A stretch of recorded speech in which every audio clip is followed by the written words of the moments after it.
Congressman Jim Jordan has obtained a letter. He's calling it a bombshell.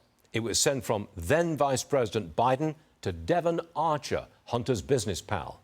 Jordan says it's solid proof that Biden did indeed have connections to Hunter's business deals. Congressman Byron Donalds, Republican from Florida, joins me now. Congressman, has President Biden been caught in a lie? Yes, Stu, he's been caught in a big lie. And it's not just a 2011 letter that basically where Joe Biden says that he's happy that Hunter and Devon are not working together. By the way, Devon Archer is a longtime staffer for John Kerry, so he's been around the apparatus. But it's not just that. It's the 20 phone calls that Devon Archer testified to with the oversight staff. It's the fact that Joe Biden was at dinners at Cafe Milano. It's the fact that the WhatsApp text message where Hunter Biden tells Chairman Xi that, oh, hey, I'm sitting with my dad and we need our money. You have that one. It's the 2019 text message where Hunter Biden's texting his daughter, be happy, you don't have to give me half of your salary, though I give half to my daddy. And at the end of the day, when Joe Biden was vice president, that's when they set up all these shell companies. That's when they set up all these accounts to move money through to conceal it from the taxpayer. Joe Biden has been lying the entire time. Hunter Biden was the bag man so dad can sell his office. That's what's going on here. Is it a good strategy, a good tactic to push for impeachment of President Biden? It's not about strategies or tactics, Stu. This is about the Constitution and the rule of law. You cannot have a president of the United States who is compromised like this. You can't have a president who has allowed his son to violate FARA, being an unregistered foreign agent. That's the thing they threw Paul Manafort in jail for, so he would flip on Donald Trump. His son was violating FARA.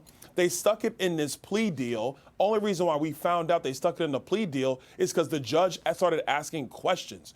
You cannot have this as a country where the first family is essentially getting millions and millions and millions of dollars to sell access to the president, then vice president.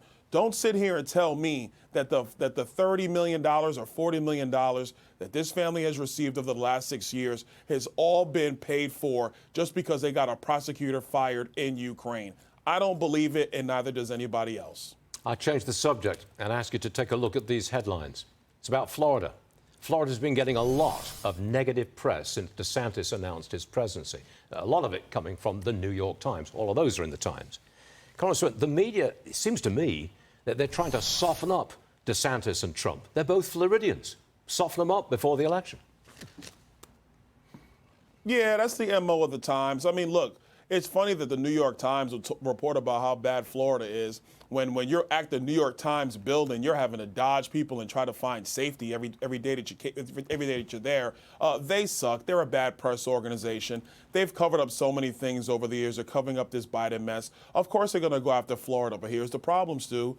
People who read the New York Times last several years, guess where they moved to? They moved to Florida. So I'm not going to listen to the New York Times. Nobody else should either. Is the flow of people from the Northeast and from Chicago still flowing down to Florida? The numbers are keeping up? It slowed down a little bit. You know, the northern states finally figured out that they should reopen and live life. It slowed down some, but the flow is still happening. Still people from New York, New Jersey, Michigan, Wisconsin, Ohio, they're still coming down. That has not stopped. Got it.